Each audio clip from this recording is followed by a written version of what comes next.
promessa de Abraão e Sarai, ou como queiram chamar depois da mudança ou do acréscimo dos seus nomes, que foram chamados de Abraão e Sara. O fato é que esta mulher, por nome Agar, servia na casa de Abraão e Sara. Só que havia uma promessa de Deus direcionada a Abraão, dizendo o Senhor que lhe faria pai de uma grande nação, e que o faria pai de uma grande nação a começar de um filho que o Senhor lhe daria, e que ele então daria a Abraão este filho, essa semente, e a partir dessa semente, ele seria pai de uma grande nação. À medida que os tempos foram passando, os anos foram transcorrendo com naturalidade, a promessa de Deus ainda estava evidenciada na vida de Abraão sobre o nascimento de um filho, mas perceberam-se pelo menos duas situações adversas ao cumprimento da promessa. A primeira situação adversa ao cumprimento da promessa seria que Sara, a mulher de Abraão, era estéril. E a esterilidade de Sara, o que no conceito oriental era considerado como uma maldição para uma família, ou um castigo de Deus para uma família, a esterilidade de Sara impossibilitava o cumprimento da promessa de Deus de que Abraão seria pai de um filho. Esta seria a primeira argumentação de uma adversidade deles em relação à promessa de Deus. A segunda situação adversa à promessa não era apenas que Sara era estéril, mas que, segundo a Bíblia, os anos passaram, transcorreram com naturalidade, e Abraão agora estava velho. E a velhice de Abraão também impossibilitaria, tal qual a velhice de Sara, o nascimento de uma criança dentro da sua casa. Em virtude destas duas adversidades, Abraão e Sara se acham no direito de usar um recurso de que, quando uma mulher era estéril, ela então pegaria a sua serva ou a sua empregada e a daria ao seu marido para que ele tivesse filhos com ela. Perceba que este recurso que eles estão utilizando, que mais à frente se torna até legal dentro daquela cultura e é adotado como um dos códigos chamados Códigos de Hammurabi, e que se tornaria legal uma mulher estéril dar ao seu marido a sua serva para que ela tivesse filhos com o seu marido.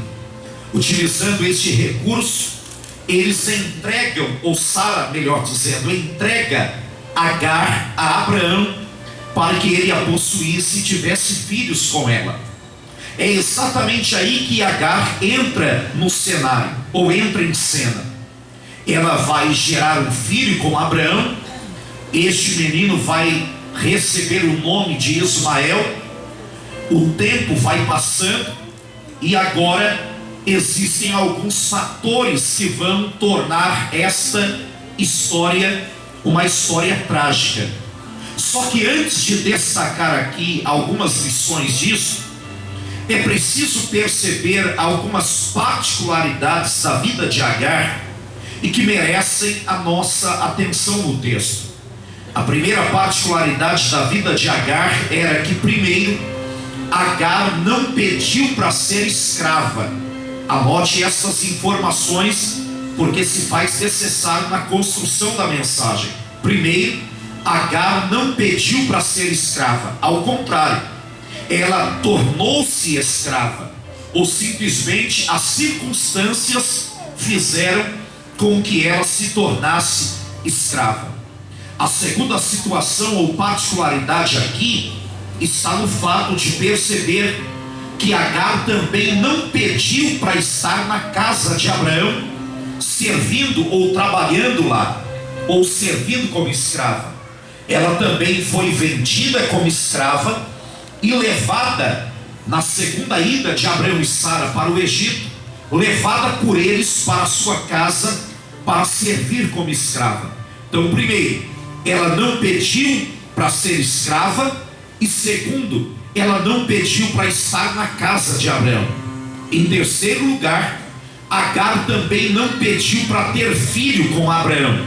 Você vai perceber, e já foi dito agora há pouco, que a própria Sara ou Sarai utiliza um recurso depois chamado Código de Hammurabi, que vai entregar Agar a Abraão para que ele tivesse filhos com ela.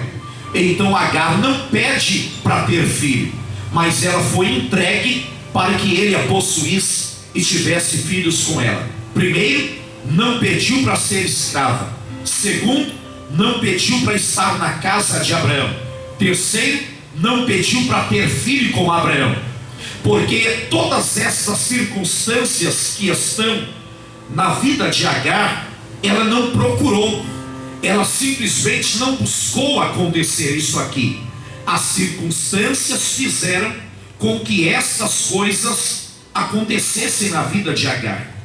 Porque existem situações que nós enfrentamos que não buscamos, existem adversidades que sofremos que não pegamos o problema com a nossa mão. Ao contrário, somos vítima, quem sabe alguém vítima de um desemprego, quem sabe alguém vítima de uma enfermidade, quem sabe alguém vítima de uma ruptura familiar, quem sabe alguém vítima de uma calúnia, quem sabe alguém vítima de uma situação adversa no mundo espiritual. Enfim, são situações que muitas vezes ocorrem com a gente que nós não buscamos, não pegamos o problema com as mãos, simplesmente eles acontecem e nos tornamos vítimas deles. É o que está acontecendo com Agar. Só que ela gera um problema. Qual foi o problema de Agar, pastor? Quando ela está agora gerando um filho, ou tendo um filho com Abraão, ela vai achar simplesmente o direito de subjugar a sua senhora, ou de humilhar a sua senhora. Perceba que quem entregou ela para que ela tivesse filho com Abraão foi a própria senhora. Mas agora Agar ensoberbece, Agar, permita-me usar este termo com força de expressão, empina o nariz e vai humilhar a sua senhora, porque ela está gerando uma criança enquanto a sua senhora ainda não gerava nenhum filho. Este foi o problema de Agar, porque o problema de muita gente é que quando não tem nada, fica humildezinho.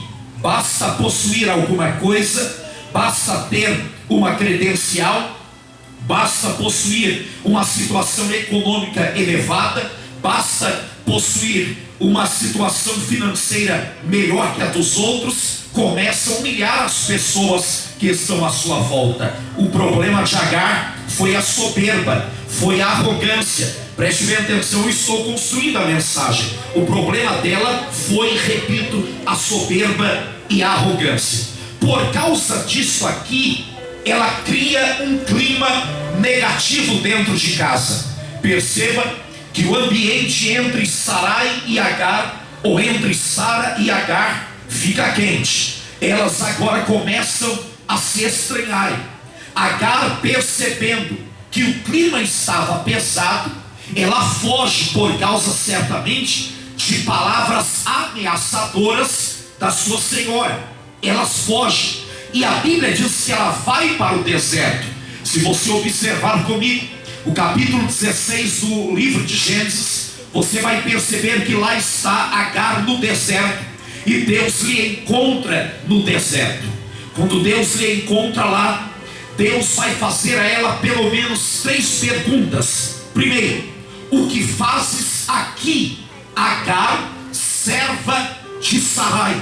Olha a ironia, ou parece ser uma palavra ou uma pergunta irônica que Deus está fazendo a Agar. Ele está dizendo: o que fazes aqui, Agar, serva de Sarai? Primeiro, Deus sabe de onde ela vem, mas Deus vai identificá-la e, através da identificação, usar palavras para trabalhar na consciência de Agar, como que dizendo: eu sei de onde você vem, eu sei de onde você é, e eu sei a quem você pertence. Aí a pergunta é: o que fazes aqui, Agar, serva de Sarai? Trabalhando a consciência dela.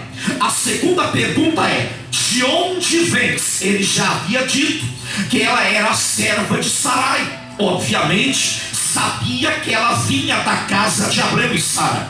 A terceira pergunta que Deus vai fazer é: para onde vais? Porque a terceira pergunta agora é uma pergunta que a segunda deu base a ela, uma vez que Deus estava dizendo a ela: com essa arrogância, sendo serva de Sarai, até onde você vai? Com essa soberba, sendo serva de Sarai, eu quero ver até onde você está indo. É por isso que Deus está perguntando: de onde vens e para onde vai? Perceba que agora a consciência dela é trabalhada. Ela não vê como se esconder de Deus e vai dizer a ele: ora, eu venho fugindo da minha serva Sarai. Deus vai lhe dar uma ordem, e olha a ordem que Deus vai lhe dar no capítulo 16. Deus vai dizer assim para ela: refaz o teu caminho. Perceba, e eu vou repetir isso aqui porque se faz necessário. A expressão lá é: torna-te a tua senhora. Só que o original da expressão é: refaz o teu caminho. Eu vou repetir isso aqui porque agora o problema que ela está enfrentando no deserto foi criado pelas suas mãos. E agora há pouco eu havia dito a vocês que existem problemas que não procuramos, nos tornamos vítimas deles. Mas este agora, ela criou, ou ela procurou com as suas próprias mãos, e Deus vai dar um veredito ou uma ordem a ela, dizendo: já que foi você quem fugiu, refaz o caminho. Ou seja, pelo mesmo caminho que você veio, volta por ele. Porque através disso Deus estava dizendo que o caminho da exaltação é a humilhação, que o caminho da exaltação é refazer o caminho de um problema que muitas vezes você procura. Ora, foi você quem criou a briga, então vai lá e pede perdão. Foi você quem procurou a dívida, então lá vai lá e renegocia. Foi você quem pediu demissão, então vai lá e reconcilia. Ou foi você quem procurou a separação? São problemas que Deus está dizendo: o caminho da exaltação acontece quando a humilhação é efetuada na sua vida. Ele está dizendo para Agar: refaz o teu caminho. Pois bem, ela refaz o caminho em obediência à palavra de Deus. Ela volta para a casa de Sarai, está servindo lá. Só que neste meio tempo, a Bíblia diz que Deus visitou a Sara. Sara gera uma criança. O menino agora está sendo desmamado, Isaac, que significa riso. Só que a Bíblia diz que um certo dia Sarai olha pela janela e vê Ismael, filho de Agar, zombando ou judiando de Isaac, filho de Sara. Eu vou repetir isso aqui. Sara olha pela janela e vê Ismael zombando ou judiando de Isaac, filho de Sara. Agora é a própria Sara que vai chegar a Abraão e dizer: já deu, a gota d'água, não dá mais. manda essa escrava embora, despede ela, não quero mais ela dentro de casa. Quem está fazendo isso é a própria Sara. Perceba o tratamento diferente que Deus vai dar a Agar agora. Eu vou repetir isso aqui, porque eu mostrei por necessidade da construção da mensagem a primeira fase de uma Agar que buscou o problema, e agora a segunda fase de uma Agar que está indo para o deserto, mas ela está sendo enviada ao deserto, ou jogada no deserto, como queiram, porque a Bíblia vai dizer que Abraão despediu ela com o menino, com um pão, um odre d'água, e abandonou Agar no deserto. Deus encontra Agar no deserto agora. A primeira tratativa de Deus com ela foi: o que fazes aqui, Agar, serva de Sarai? E aí ele vai dizer: refaz o teu caminho, ou torna-te a tua senhora. Só que perceba que agora a segunda tratativa de Deus com ela, versículo 17, é que Deus se manifesta lá no deserto, porque Agar, a Bíblia diz que quando ela percebe que acabou o pão e acabou a água, ela deixa o menino e vira-se enquanto o menino está chorando. E cuidado para não fazer má interpretação do texto e dizer que Agar abandonou o menino, porque a sensação aí era de uma mãe que não aguentava o filho sofrer. A sensação aí era de uma mãe que não suportava ver o sofrimento da criança. Então ela deixa o menino debaixo de uma árvore, provando o cuidado materno dela, que tanto é que ela tem o cuidado de pegar o menino e colocar debaixo de uma árvore. Aí ela vira-se para não ver o menino chorar. Neste momento Deus se apresenta, e olha o que diz o versículo 17: e ouviu Deus a voz do menino, e bradou Deus a Agar e disse: o que tens, Agar? Não temas, porque Deus ouviu a voz do menino. Olhe para cá, perceba que Deus não pergunta de onde vem, perceba que Deus não pergunta o que ela está fazendo, perceba que Deus não pergunta para onde vai. A pergunta agora é essa aqui: o que é que você tem? O que é que você está sentindo?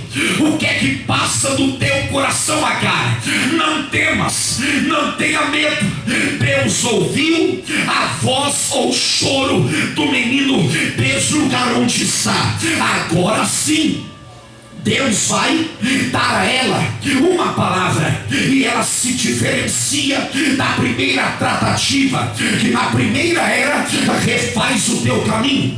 Na segunda agora, Deus está dizendo assim: levanta-te. O texto original, a expressão é: ergue-te daqui. Só que olhe para cá, quando a Bíblia diz ergue-te daqui, a ideia é do próprio Deus como um pai pegando o filho pelo braço e sustentando e colocando de pé, porque através disto Deus está dizendo a ela: eu tenho um projeto na sua vida, e eu não te chamei para ficar prostrada. Eu tenho um projeto na tua vida, e eu não te chamei para ficar numa situação de humilhação ou posição humilhatória.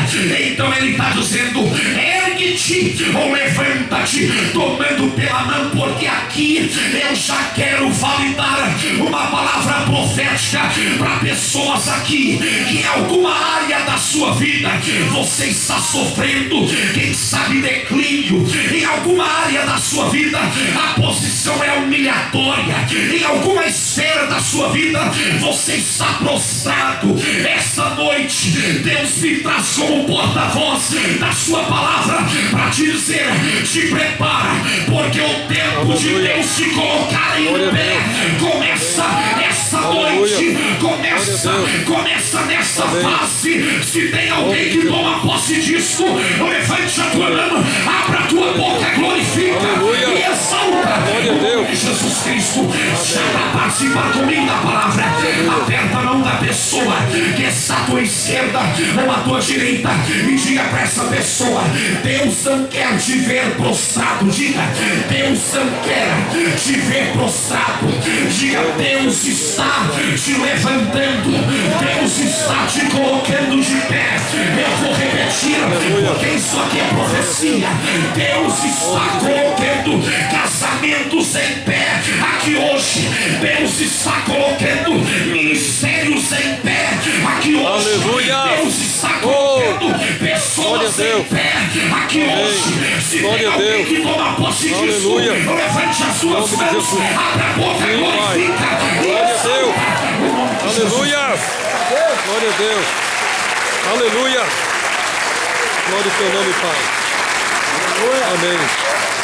Glória a Deus. Levanta-te, Agar.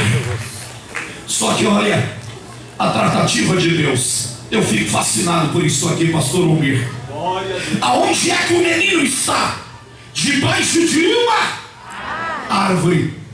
Todas as vezes, todas as vezes que você encontrar a palavra filho na Bíblia, ela representa projeto. Eu vou repetir. Todas as vezes que você encontrar a palavra filho na Bíblia, ela representa projeto. Amém. O que é que está acontecendo? Agar pega o menino e coloca debaixo da árvore, porque para Agar tem uma voz dizendo: ele não vai viver. Se a tua ficha não cair. Para Agar tem uma voz dizendo: o menino não vai ficar vivo. Faltou água e faltou pão.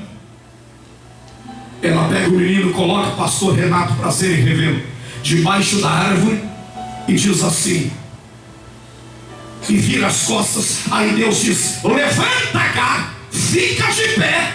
Ei, vai lá, Agar, pega o menino na tua mão. Eu vou repetir isso aqui.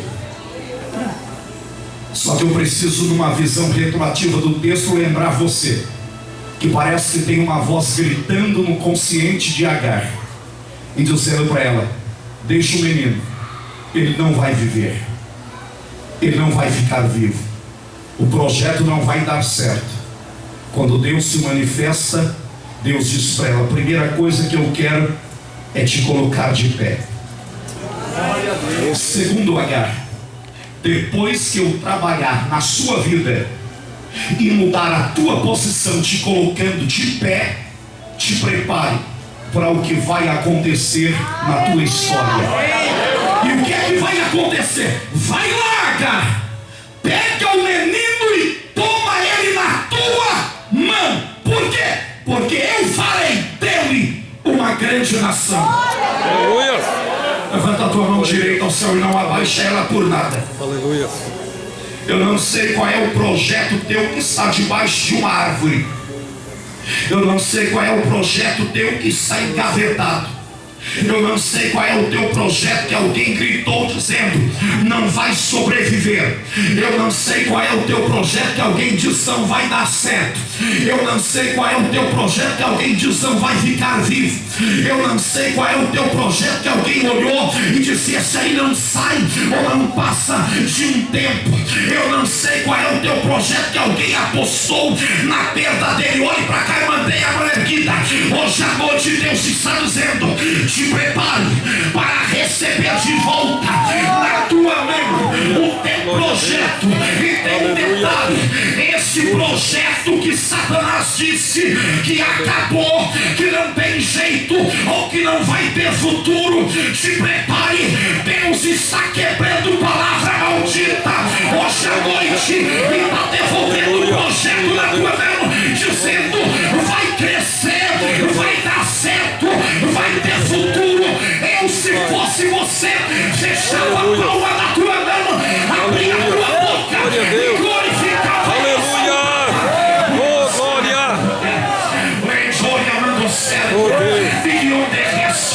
Participa mais uma vez. Aperta a mão do crente que está do teu lado e diga para ele: vai dar certo, crescer, O projeto não vai vai dar crescer. certo, o projeto vai prosperar, não vai dar certo, Ui, a Maceia Fóquia não vai se tornar uma grande nação. 39 anos, meu pastor, e quantas vezes no princípio alguém olhou e disse: não vai crescer, não vai prosperar. É assim que Satanás está tentando fazer contra as células que estão sendo abertas nessa igreja ou através dela. Quem sabe dizendo: é gato picado, não vai crescer, não vai prosperar. Essa noite Deus está dizendo: pega o Aleluia! Glória a Deus! vai crescer, Aleluia! oh meu Deus, oh meu Deus, oh meu Deus, Aleluia! Glória a Deus! Aleluia! o projeto vai ficar grande. Amém! Glória a Deus! Tem uma segunda ordem de Deus. Primeiro, levanta-te, Agar, vai lá e pega o projeto, vai lá e pega o menino. Por quê? Porque eu vou fazer dele uma grande nação. Só que aí a Bíblia diz assim, que quando ela levantou, pegou o menino, olha o que o texto diz: e abrindo-lhe Deus os olhos. Amém! Oh meu Deus, Glória a Deus! Aleluia! o que é que está acontecendo, pastor? E abrindo-lhe Deus os olhos. O que é que ela viu? Um poço. Ô gente, sei Glória a Deus! quanto tempo, pastor Almir, que ela estava ali e não tinha enxergado o poço, pastora Denise. Quanto tempo que ela estava lá e não tinha visto. Porque existem coisas que acontecem no tempo certo. Glória a Deus. Você crê que isso aqui é profecia? Amém! Levanta a tua mão direita. Aleluia! Glória a Deus! Te prepare, porque Deus vai abrir os teus olhos para você ver coisas que você não via. Eu vou repetir, porque isso aqui é profético. Te prepare, porque Deus está abrindo os teus olhos espirituais. Amém. A tua visão. Prepare-se para ter uma visão de coisas extraordinárias. Prepare para viver uma dimensão do sobrenatural de Deus ao teu favor e ao teu respeito. Eu estou pregando aqui, e quem sabe mantém a mão erguida. Quem sabe existem pessoas indagando e dizendo: mas eu estou esperando há tanto tempo e não aconteceu, ou as coisas não acontecem. Essa noite Deus está marcando essa festividade e dizendo: prepara-te para ter uma visão de coisas sobrenaturais na sua vida. Prepare-se para viver uma dimensão daquilo que é incomum e daquilo que é extraordinário. Se você crê nisso, fecha a palma da tua mão, abra a tua boca, glorifica e exalta. Aleluia!